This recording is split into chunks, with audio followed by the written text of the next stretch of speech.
Alors voilà, maintenant je vais te faire écouter comment faire ce petit exercice de polyrythmie.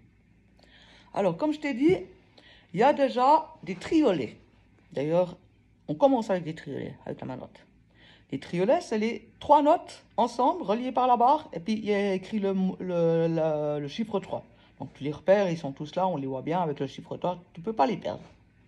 Un triolet, c'est très simple en rime de triolet. T'as qu'à te dire le mot dans la tête. Triolet, triolet. Tu le dis comme ça, et ça te donne le bon rythme. Triolet, triolet, triolet, triolet, triolet. Hein? Ça, c'est le rime du triolet. Donc, c'est de ces trois notes reliées par une barre. Je te le fais sans le parler.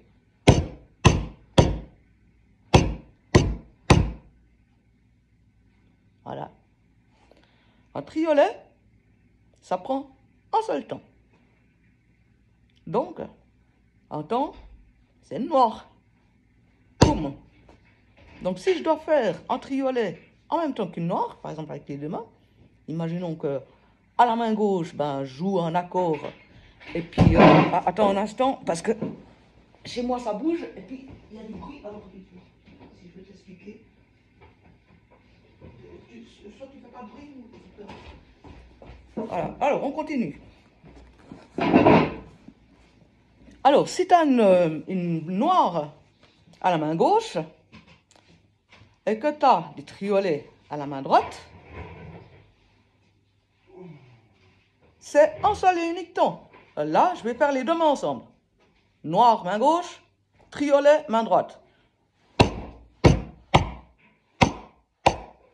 Voilà, là j'ai fait deux temps. Tu vois, j'ai tapé deux triolets et que deux fois ma main gauche. Parce que le triolet a la valeur de un temps. Alors, comme tu peux voir déjà, moi je le vois, ou toi tu le vois peut-être pas encore, mais moi je le vois très vite. C'est qu'en fait, ben, mon petit exercice, il est justement en deux temps. Il n'y a que deux temps par mesure. Une mesure, c'est tout ce qui se trouve entre ces deux barres. Entre Attends, on voit pas mon doigt, parce que j'ai la tête dans l'autre sens. Voilà. Tu vois, il y a une petite barre là, et puis là, il y a une petite barre. Ben, c'est ces petites barres qu'on a. Tout ce qu'il y a entre ces deux barres, c'est ça qu'on appelle une mesure. Puis que ce soit les grosses partitions, les standards. Tu vois, là. Attends. Ben là, entre ça jusqu'à la prochaine barre, ben c'est jusqu'à la fin, là. Enfin, de là à là, parce que je suis à l'envers avec mon attelle, c'est une mesure. La même chose que ça. Mais comme là, c'est que du rythme, on n'écrit pas une partition avec des notes, on écrit juste la valeur des temps, le rythme. Alors, comme je t'ai dit, la ligne A, c'est ta main droite. La ligne B, c'est ta main gauche. Alors, comme je vois, l'exercice que je t'ai donné, ça commence par un triolet à la main droite, une noire. Ensuite, après, on a un triolet à la main droite, un triolet à la main gauche, une noire à la main gauche, et de nouveau un triolet à la main droite. Je te fais que les deux premières mesures. Alors, première ligne, triolet noir, deuxième ligne, deux triolets, et puis main gauche, triolet noir.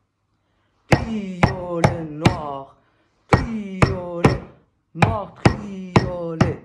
Voilà. Je te fais la deuxième ligne. La deuxième ligne, c'est les deux triolets et la noire de la main gauche qui, quand tu l'as tapée, tu la laisses, tu la laisses contre ta feuille. Tu ne relèves pas ta main. Tant que tu n'as pas besoin de retaper avec tes mains, tu les laisses. Hein? Ça t'apprend justement à dissocier tes mains. Alors, je te fais que la deuxième ligne, là où il y a les deux triolets à la main droite et le triolet et la noire à la main gauche.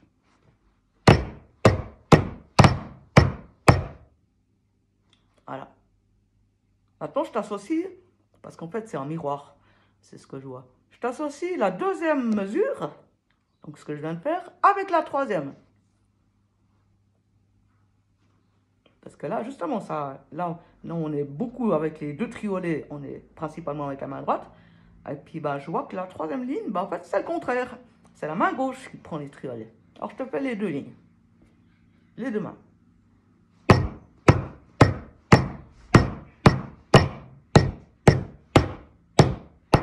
Voilà.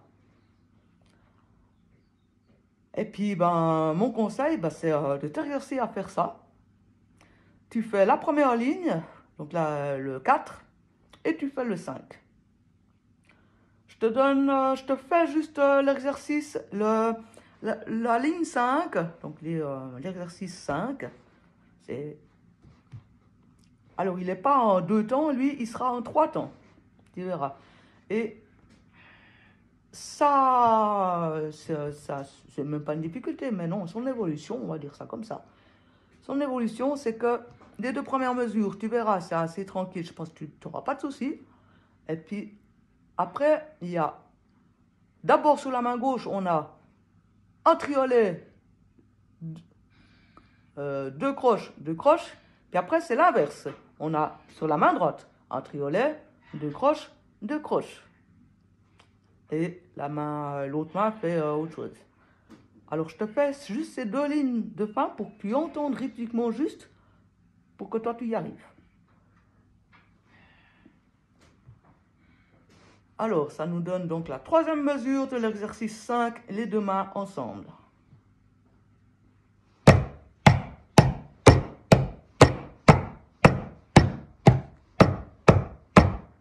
Voilà. Maintenant, je vais le parler pour dire triolet, croche, croche, croche, croche, en même temps que je fais le truc. Parce que souvent en rythmique, en solfège, en harmonie, même en harmonie, on nous fait chier avec ça. Excuse-moi, on nous embête avec ça. C'est qu'on doit dire à haute voix. Au début, on trouve ça un peu peut-être stupide, mais finalement, c'est très, très, très, très, très utile. Alors, je le fais en disant justement ces 2 triolets, croche, croche, et aussi dans l'autre sens. Je recommence. Triolet, croche, croche, croche, croche, triolet, croche, croche, croche, croche. Voilà, ça c'était les 2 dernières mesures de l'exercice 5. Et puis bah, pour le reste, bah, je te laisse découvrir. Et bah, si tu croches à ce genre de choses, ou si tu as envie d'aller plus loin, ou si tu as une problématique déjà avec cela, eh ben, reviens en privé, puis bah, je te réexplique un petit peu.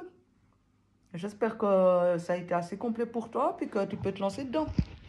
Allez, bon travail à toi!